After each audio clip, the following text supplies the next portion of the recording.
Alan here. I thought it was about time I told my story of how I lost everything, and my retirement in Thailand. And when I said to family that I was going to retire in Thailand, oh, no, you mustn't do that. Oh, you can't do that. And they're telling me stories.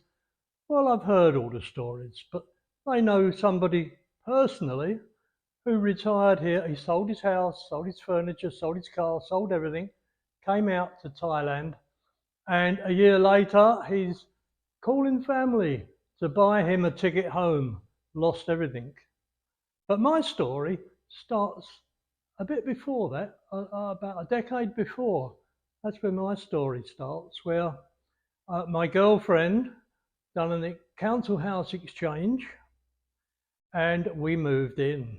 And it was a nice house, well built, spacious for a council house, very old, when they used to build them sound, to last forever. And I looked at the place and I had so many ideas of how we could make money on this place, how we could do it up. It had outbuildings on the side, which were quite substantial, more than most council houses. And I put an extension on the back of that, and I worked for 6 years. So let's get into it, shall we? I thought being double fronted, it made the house look more substantial than it really is. And it had a kind of cottagey look to it. And it was very well built for the old days, it's a very old house. I remodeled the kitchen, totally put in French windows,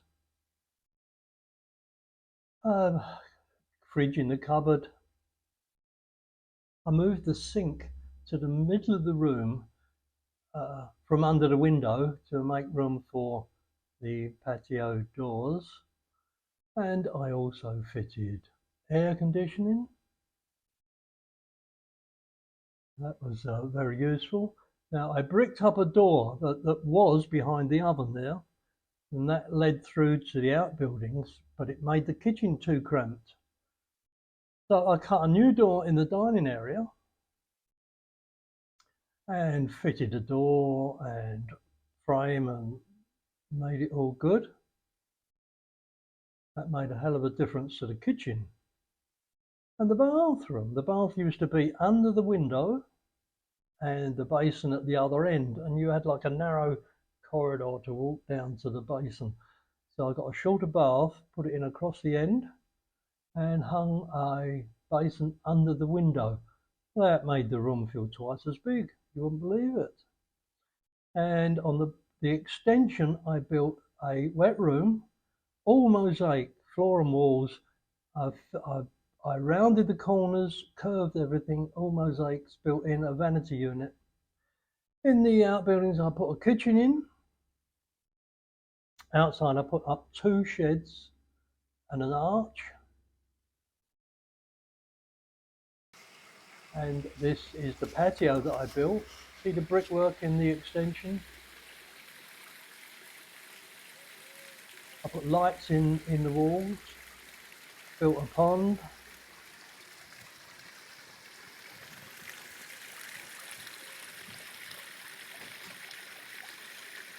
Did a lot of work on the garden, made that quite beautiful, kept the lawn green and nice and weed free.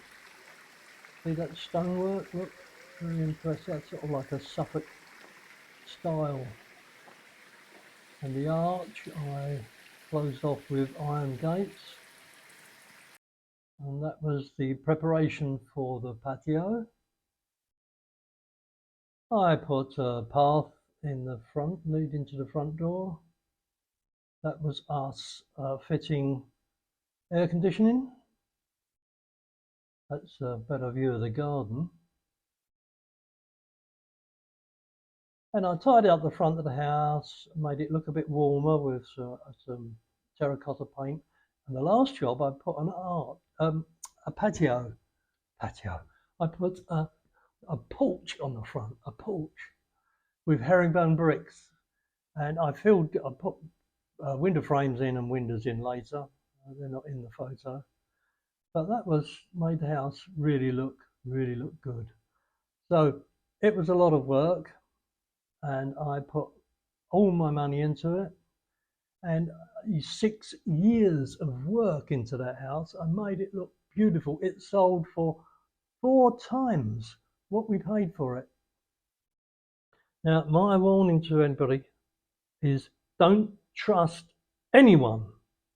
Get everything in writing. If you're promised anything, I was supposed to have a third share in that, and it was sold for 4 times what we paid for it. And when I finished the porch on the front, I got a letter from a solicitor telling me to clear off. I left with nothing. I was 60 years old and I lost everything. No home, no money, just a shirt on my back at 60. Think about that. So I worked hard for the next 7 years, put a few bob together and retired in Thailand because I had nothing. I couldn't afford to live in England on a state pension, and I'd lost my money and everything. So it doesn't only happen in Thailand, it happens in England as well. Get everything in writing, or you'll be in trouble.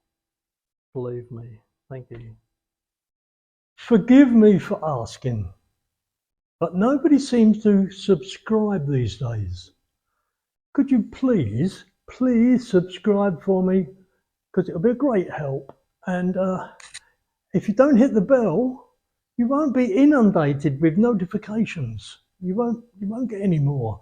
And give us a like as well if you can. But please subscribe. It would help no end. Thank you. Gonna make you feel good.